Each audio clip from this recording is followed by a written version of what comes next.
आज की क्लास में हम लोग डिस्कस करने जा रहे हैं। टेस्ट हमने एक कंडक्ट किया था, है ना। And this test is brought to you by chat GPT, है ना। चैट जीपीटी की मदद से हमने टेस्ट बनाया था। तो टेस्ट का डिस्कशन से इम्पोर्टेंट हम एक तरह की अनबॉक्सिंग भी कर रहे हैं कि क्या चैट जीपीटी कंपैटिबल है, क्या उस लेवल का हम लोगों के लिए टेस्ट बना पा रहा है जो हमारे लिए यूजफुल होगा कि नहीं होगा। देखो, सबको टेक्नोलॉजी से तुम लोग आजकल सबको टेक्नोलॉजी के बारे में थोड़ा थोड़ा आइडिया है। तो हर चीज गूगल पर सर्च करते ही हो तो कहीं ना कहीं एआई से टकराओगे। तो हम चेक कर रहे हैं, मैंने पेपर बनवाया था इस बार एआई से ही, देखने के लिए कि क्या वो लेवल पे ला पाएगा कि नहीं, ताकि मैं तुम्हें बता पाऊं कि तुम वहां से चेक करके पेपर कर सकते हो, प्रैक्टिस क्वेश्चन निकाल सकते हो या नहीं। देखो, जैसे जैसे टेक्नोलॉजी आ रही है ना, आप लोग बुक से दूर भाग रहे हो, मानो या ना मानो। आपको बुक नहीं चाहिए, आप नेट से क्वेश्चन देख रहे हो, सोल्यूशन देख रहे हो। तो जो क्या क्वेश्चन जो तुम उठा रहे हो, क्या वो ठीक है, क्या रिलायबल है, क्या उसके बेसिस पे तुम एग्जाम में जा सकते हो। इसीलिए मैं अपना पेपर बनाता हूँ, बीच बीच में एआई का पेपर भी घुसाऊंगा। तो ये चैट जीपीटी से हमने पेपर बनाया है। 35 नंबर का हमने पेपर रखा था, ठीक है। और सब में सेक्शन वाइज कर रखा है, ऑब्जेक्टिव नहीं डाले थे।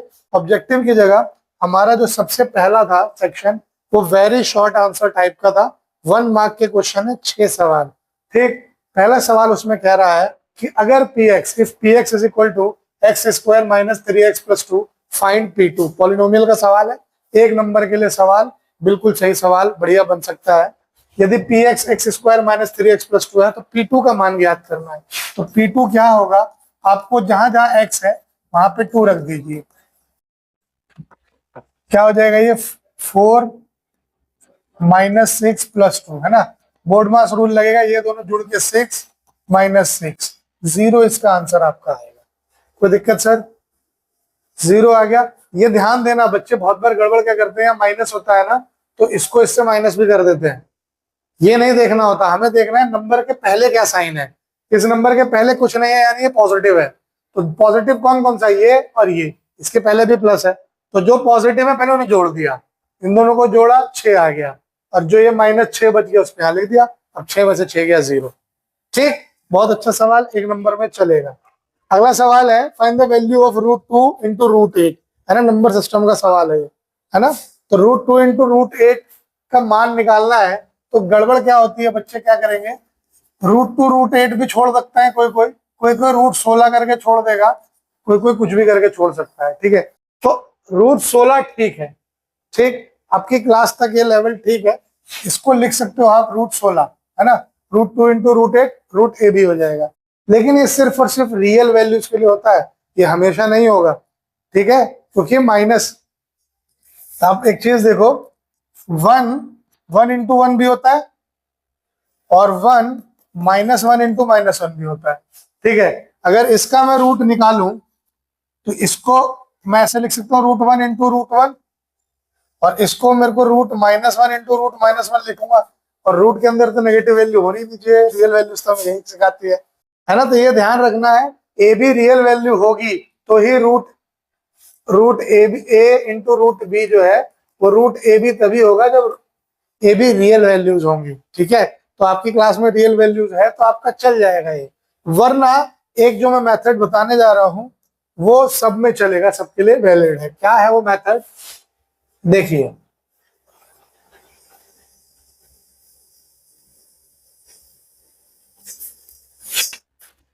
√2 इंटू √8, है ना, यही दिया है। तो इसको लिखोगे √2 इंटू √8 का मतलब हो जाएगा 2√2, है ना। 2√2 हो गया। तो आपका ध्यान से देखोगे तो 2√2 इंटू √2, तो ये कितना हो रहा है, √2 इंटू √2 का स्क्वायर, और √2 का स्क्वायर यानी 2, आंसर 4 आएगा। 4 उधर से भी कर सकते हो, बिल्कुल कर सकते हो, पर ये ज्यादा बढ़िया रहेगा, ठीक, क्योंकि इसमें कोई झोल नहीं है। समझ में आया, बढ़िया। अगला सवाल है, sum of the roots of quadratic polynomial. Sum of roots निकालने क्वाड्रेटिक पॉलिनोमियल के। तो जब ऐसा सवाल आएगा तो 2 तरीका कर सकते हो, या तो आपके पास बुद्धि ज्यादा है तो आप दोनों रूट निकाल के तब उनको जोड़ के कर सकते हो, या मेरी तरह बुद्धि अगर कम है, शॉर्टकट मेथड लगाओ। सम ऑफ रूट्स का आपको फॉर्मूला याद होना चाहिए। सम ऑफ रूट्स होता है -b/a। यहाँ पे इसको अगर ax² plus bx plus c से कंपेयर करोगे तो a आ रहा है 1, b आ रहा है -5, c आ रहा है 6। तो -b/a का मतलब -5/1 विच विल बी 5, खत्म। और नहीं तो अगर इसके रूट्स निकालने बैठोगे तो 2 और 3 इसके रूट निकलेंगे, है ना। पहले पॉलिनोमियल से उसको फैक्टराइज करके निकालोगे, फिर 0 रखोगे, तब रूट आएंगे, दोनों को जोड़ोगे तो आएगा। तो वो मेथड 1 नंबर के लिए इतना टाइम कौन वेस्ट करे। समझ में आया? तुमने कौन सा मेथड से किया? तुम लोग नहीं पढ़े हुए? तो ये मेथड है हमारे पास। देखो, सम ऑफ रूट्स का होता है ए और प्रोडक्ट ऑफ रूट्स का होता है c/a। अगर प्रोडक्ट पूछता तो c/a। एक क्वाड्रेटिक इक्वेशन में, पॉलिनोमियल में, इक्वेशन में चलेगा, ठीक है। क्यूबिक में बदल जाता है। क्यूबिक में 3 आ जाते हैं, एक सम ऑफ पॉलिनोमियल आ जाएगा और सम ऑफ रूट्स आ जाएगा, तो वो हो जाएगा -b/a, ठीक है। फिर आ जाता है sum of product of roots taking 2 at a time, यानी उसमें 3 रूट हो गए ना, तो 2 रूट को मल्टीप्लाई करके पहला दूसरा, फिर जमा दूसरा तीसरा, फिर जमा तीसरा पहला, वो हो जाता है c/a। और फिर आता है प्रोडक्ट, यानी तीनों का प्रोडक्ट, तो हो जाता है -d/a। तो ऐसे याद रखने होंगे, ठीक। अगला है which of the following is rational number, √2, 0.5, pi and √3। इनमें से कौन रैशनल नंबर है? तो देखो, √2 नॉन टर्मिनेटिंग, नॉन रिपीटिंग है। देखो, रूट अगर सॉल्व ना हो तो नॉन टर्मिनेटिंग, नॉन रिपीटिंग ही होगा, या नॉन रिकरिंग भी कह सकते हो। 0.5 कैन बी रिटन एज 1/2, है ना। क्यों? देख लो वो भी 0.5, इसको मैं ऐसे लिख सकता हूँ, पॉइंट हटेगा तो, और इसको अगर मैंने काटा तो 1/2 आएगा। पाई, ये तो इर्रेशनल ही होता है ना। और √3 नॉन टर्मिनेटिंग, नॉन रिपीटिंग, क्योंकि ये भी रूट सॉल्व नहीं हो रहा है। तो बचा कौन सा? ये। तो therefore 0.5 is a rational number because it can be written as, या फिर written in the form of p/q, जहां पे q जो है वो 0 नहीं है। समझ में आया? इस तरीके से इसको लिखा जा सकता है। पाई तो इरेशनल ही होता है, क्योंकि पाई का आप लोग कहोगे सर पाई भी तो 22/7 लिख देते हैं, तो रैशनल हो जाना चाहिए। पर 22/7 अप्रोक्सीमेट वैल्यू है पाई का। मैंने आपको बताया था, जब पाई के बारे में हम पढ़ भी रहे थे, तो मैंने आपको बताया भी था कि ये रियल क्यों नहीं एग्जैक्ट आता, क्यों ये वो हो जाता है। क्योंकि हमने पढ़ा था क्या होता है, पाई की वैल्यू होती है c/d, यानी circumference divided by diameter of a circle. तो जब मैं उसको काटूंगा सर्कल को, तो बार बार वो एक पॉइंट पे जाएगा, लेकिन टच नहीं करेगा। तो इतना सा गैप हर बार बचता चला जाता था, ठीक है। मैंने आपको बताया था क्लास में, देखना किसी वीडियो में निकाल के, समझ में आ जाएगा। तो ये इसलिए इरेशनल होता है।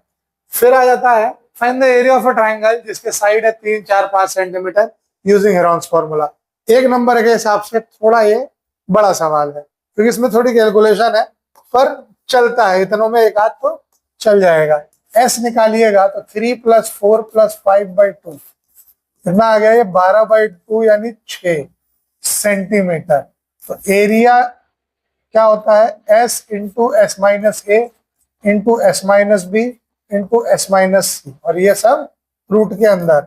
S आया है 6, 6 - 3, 6 - 4, 6 - 5, ये सब रूट में, और centimetre square, 6 × 3 × 2 × 1 centimetre square. 6 can be written as 2 × 3 × 3 × 2, 1 को हटा दीजिए, तो एक पेयर 2 का बन गया, एक पेयर 3 का बन गया, बाहर आ गया। तो इसका आंसर आ जाएगा 6 सेंटीमीटर स्क्वायर। कैलकुलेशन ज्यादा नहीं थी, मतलब टफ नहीं थी, बट 1 नंबर में फिर भी चल जाएगा, मतलब काम चला हुआ है। अच्छा सवाल है, ठीक। हेरॉन्स फॉर्मूला से आपका ये सवाल था। अगला सवाल दिया था find the zeros of the polynomial this. Zero निकालना है आपको इस पॉलिनोमियल में, x² - 16। देखो, x² - 16 को 0 रख दो, तो 2 तरीके से इसको किया जा सकता है, ठीक है। दोनों तरीका मैं आपको बता देता हूँ। एक तरीका तो ये है, x² उधर गया तो ये 16 हो गया, और x की वैल्यू आ जाएगी √16, तो ये प्लस माइनस में आती है। तो विच इज प्लस माइनस 4, ठीक, +4 भी होगा और -4 भी होगा। और एक तरीका जो है जो कि यूज करना है आपको वो है x माइनस 16 को क्या लिख सकते हो, x स्क्वायर माइनस 4 स्क्वायर बराबर 0।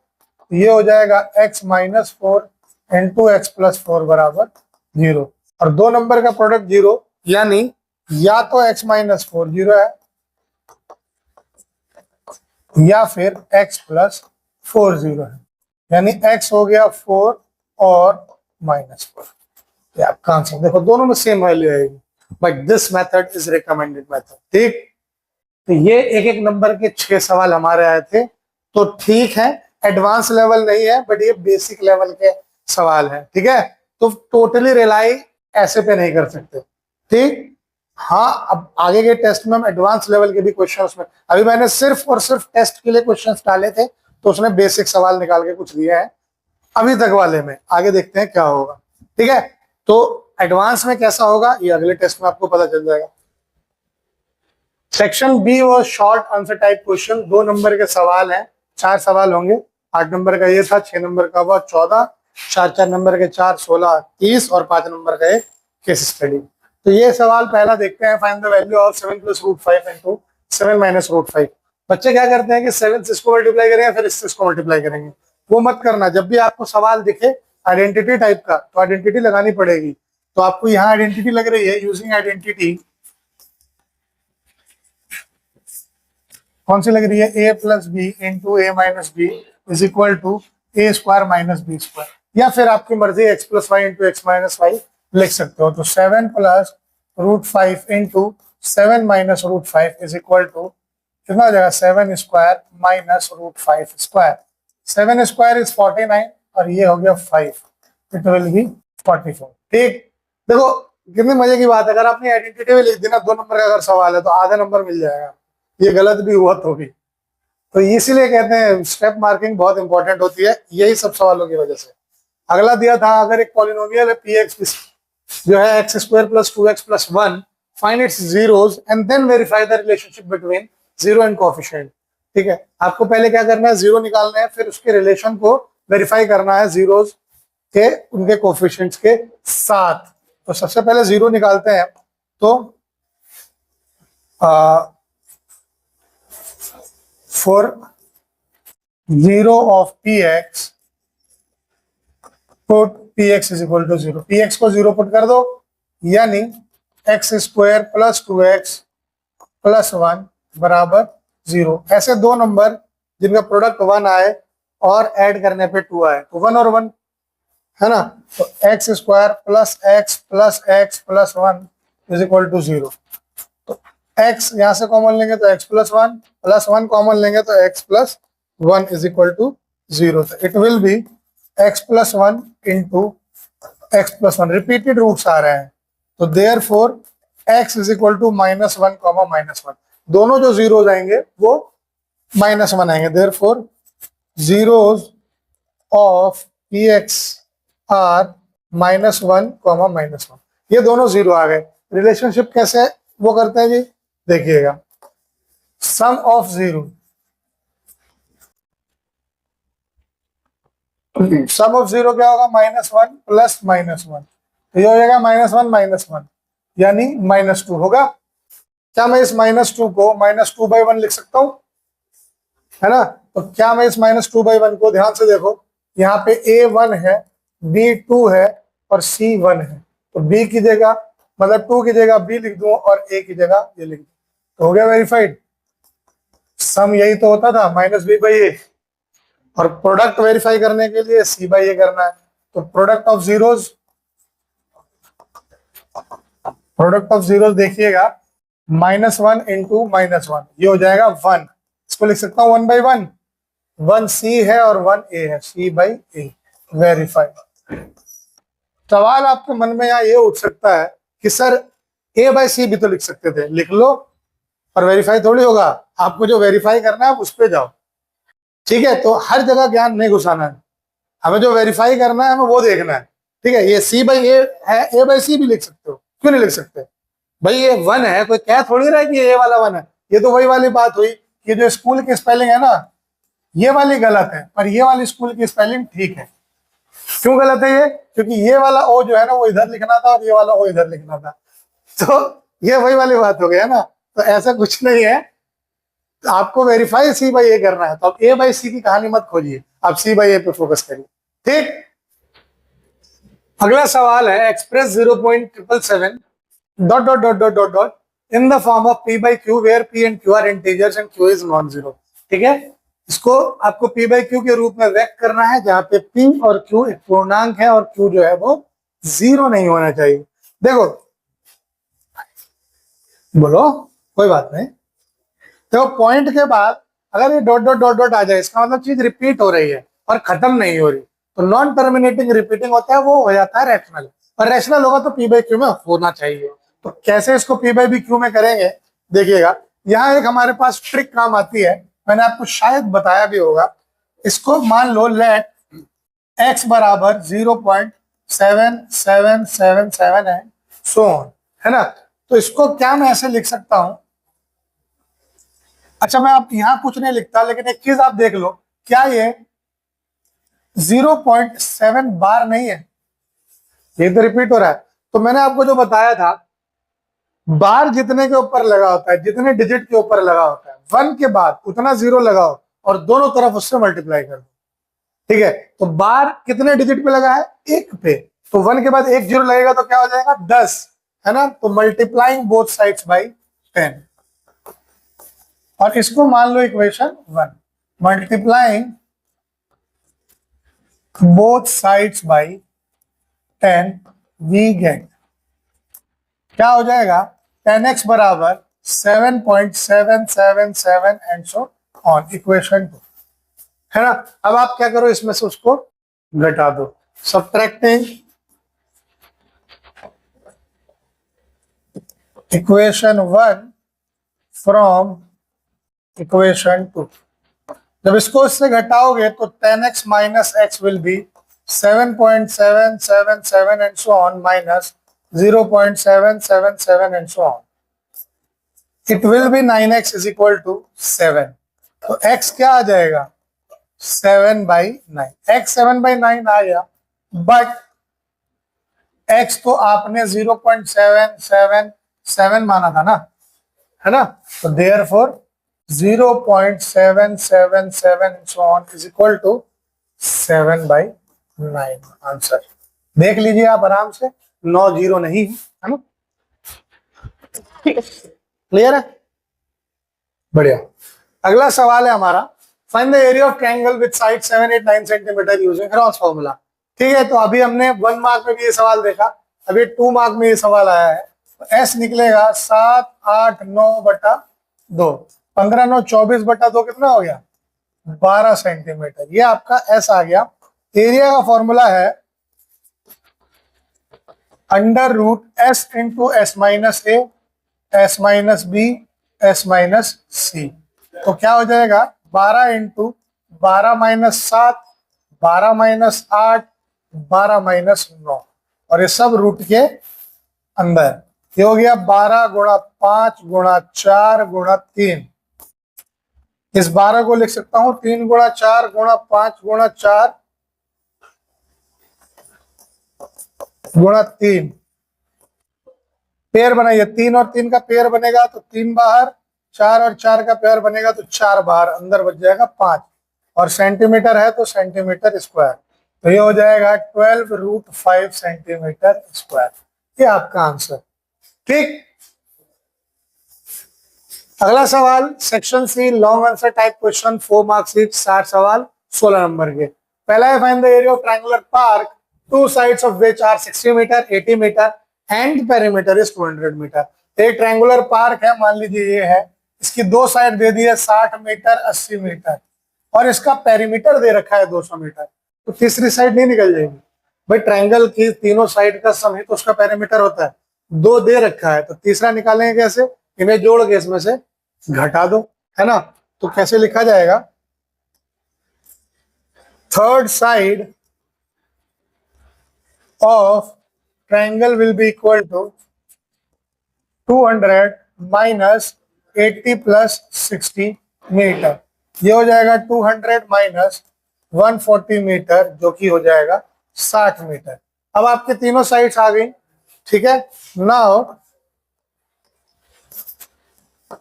एस जो होता है वो होता है पेरीमीटर बाई 2, यानी 200 बाई 2 यानी कि 100 मीटर। एस आ गया, तीनों साइड्स आ गए, आराम से एरिया निकाल दोगे। क्या निकालोगे? Area S into S minus A into S minus B into S minus C root के अंदर। देखो एग्जाम में इतना रॉ मत लिखना जितना रॉ मैं यहाँ करके दिखा रहा हूँ, मैं तुम्हें समझा रहा हूँ। बाकी प्रॉपर लिखना मैंने रेगुलर क्लास में बताया हुआ है, ठीक। पहले लिखना perimeter of the triangle is this, sides of triangle are this and this, then the third side is equal to this, ठीक है। and then s is equal to this. now area of triangle using Heron's formula, मैंने ये भी बताया था। वैज्ञानिक साहब का नाम जरूर लिखना, खुश हो जाएंगे वो, ठीक है। खुश होंगे तो उनकी आत्मा तुम्हें दुआएं देगी और फिर तुम्हारे नंबर अच्छे आएंगे, ठीक। तो आप वो वैल्यू, फिर उसके बाद फॉर्मूला लिखना और तब वैल्यू रखना। अभी मैं यहाँ रॉ बना रहा हूँ, इसका मतलब तुम भी रॉ बना के पेपर में चले आओ, ठीक। एस है 100, 100 माइनस 60, 100 माइनस 80, 100 माइनस 60, ठीक। सब रूट के अंदर। तो ये हो जाएगा अंडर रूट 100 गुणा 40 गुणा 20 गुणा 40। इस 100 को मैं लिख सकता हूं 5 गुणा 20, है ना, 40 20 40। अब ये देखो पेयर बन रहा है, 20 वाला एक पेयर, 40 वाला एक पेयर, अंदर बच गया रूट 5। कितना हो गया ये? 2 चौक 800 रूट 5 मीटर स्क्वायर आंसर। ये आपका एरिया निकलेगा। है समझ में? अगला सवाल है, prove that 5 + 2 root 3 is an irrational number. बहुत बढ़िया सवाल, आपको प्रूव करना है 5 + 2 रूट 3 एक इर्रेशनल नंबर है। अब ये सवाल 10th क्लास में से इन्होंने उठाया हुआ है, ठीक है। यहाँ पे चैट जीपीटी क्या कर गया, कच्चा खा गया, ठीक। नंबर सिस्टम का सवाल तो दिया, पर ये 10th क्लास का सवाल है, 10th में आपको करना है, ठीक। आप क्या करोगे, या तो ये पूरे को प्रूफ करो, थोड़ी कैलकुलेशन बढ़ जाती है, नहीं तो इसको प्रूफ कर दोगे इर्रेशनल, फिर इसका प्रोडक्ट इर्रेशनल और इनका सम इर्रेशनल होता है, ठीक। कोई भी एक रैशनल नंबर को इर्रेशनल से गुणा करते हैं तो इर्रेशनल ही आएगा, ठीक। लेकिन दो इर्रेशनल नंबर को अगर आपस में गुणा करें तो जरूरी नहीं है कि इर्रेशनल ही आए, ठीक है। तब हो सकता है वो रैशनल हो जाए, ठीक। तो यहाँ पे इस सवाल को 10th में पढ़ना है, ये सवाल गड़बड़ा दिए। सवाल अगला आ रहा है, if 1 0 of polynomial 3x² - 2x + k is 2, find the value of k and other 0। एक 0 अगर 2 है तो दूसरा 0 क्या होगा, k निकालिए फिर बताइए। तो अगर एक 0 2 है तो अगर मैं यहाँ पे p2 निकालूं तो वो 0 हो जाना चाहिए, यानी अगर मैं x की जगह पे 2 रखूं तो इसका आंसर जो है वो 0 आना चाहिए। ये कब आएगा, जब ये 12 - 20 = k बराबर 0 होगा, यानी -8 = k बराबर 0, यानी k की वैल्यू क्या आ गई, k जब 8 होगा तो 2 इसका रूट 1 होगा। अब एक रूट वो है, और आपको पता है क्या सम ऑफ रूट क्या होता है? Yes, some of roots -b/a होता है ना सर। अब एक रूट 2 है, दूसरा रूट x मान लीजिए, -b/a का मतलब 10/3, यही हो गया, -b यानी 10/3। तो x कितना हो जाएगा, 10/3 - 2, तो x विल बी 10 - 6/3, x की वैल्यू आ जाएगी 4/3। एक रूट 2 है और दूसरा रूट 4/3, ठीक है। सिंपल, बैठ के पूरा सॉल्व करने की जरूरत ही नहीं, समझ में आया है। अगला सवाल है, find the remainder when px is equal to this x³ - 3x² + 2x + 5 is divided by x - 1। अगर मैं इस पॉलिनोमियल को x - 1 से डिवाइड करूं तो रिमाइंडर क्या है? तो रिमाइंडर थ्योरम यूज कर लो। x - 1 है तो p1 निकाल लो, p1 अगर जो भी आएगा वही आपका रिमाइंडर आ जाएगा। 1 का क्यूब -3 × 1 का स्क्वायर + 2 × 1 + 5, ठीक है। 1 - 3 + 2 + 5, तो प्लस वाले 1 + 2 3 + 5 8, 8 में से 3 गया 5, आंसर 4 नंबर में, इतना आसान। तो आप इसको ये भी लिख सकते हो, पहले आपको रिमाइंडर थ्योरम स्टेटमेंट देनी पड़ेगी तब ये लगाना। वरना लॉन्ग डिवीजन मेथड, यानी कि x minus 1 x cube minus 3x² plus 2x plus 5, तो ये हो जाएगा x square x cube minus x square plus minus ये कट गया minus 2x² plus 2x plus 5, अब होगा minus two X square plus 2x minus plus ये भी कट गया, ये भी कट गया 5, ठीक है। तो अब क्या करें, 5 रिमाइंडर बच गया, खत्म, ठीक। लास्ट था केस स्टडी 5 नंबर का, ट्रायंगुलर पार्क है, sides of length this and this में का। A gardener wants to plant grass on it. He wants to put fence around the park. Grass भी लगाना है, फेंसिंग भी करनी है, तो इनको यूज करके ये लिखो। ये हिंदी उल्टा लिख रखा है ना। कीजिए को ए जी की, ज्ञात को ताज्ञ, क्षेत्रफल को लफ्त्रेक्ष। वाह, देख रहे हो हाई लेवल की पढ़ाई चल रही है हम लोगों की। सिर्फ नॉर्मल मैथ नहीं पढ़ना है, हिंदी उल्टी कैसे पढ़ी जाती है वो भी देख लेना है। यानी यहाँ आईना लगाओगे तो ये सीधा दिखेगा, ठीक। तो ये पजल भी है एक तरह का, ठीक है। वाह, अरे एआई तेरे रूप निराले, है ना। तो देखो, पहला find the area of park using Heron's formula. तो हेरॉन्स फॉर्मूला से निकालना है फर्स्ट पार्ट को, तो एस निकालिएगा, तीनों को जोड़िए, कितना आ गया 120 180 बटा 2 यानी 90 मीटर। तो एरिया क्या हो जाएगा, S into S minus A S minus B S minus C, और रूट के अंदर 90 में से 50 गया 40, 60 गया 30, 20। ये लिख सकते हैं 30 गुणा 30, ये लिख सकते हैं 2 गुणा 20, 30 20। ध्यान से देखा जाए तो 30 और 20 कॉमन आ रहे हैं, तो 30 और 20 बाहर रख दीजिए, अंदर 3 दूनी 6 रह जाएगा, 3 दूनी 600 रूट 6 मीटर स्क्वायर एरिया आ गया। पेरीमीटर अगर आपसे पूछ रखा है तो कोई बात नहीं सर, पेरीमीटर भी निकल जाएगा।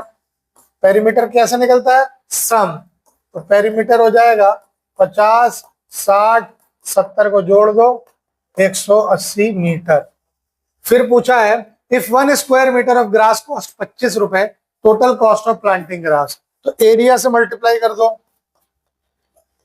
Total cost for planting grass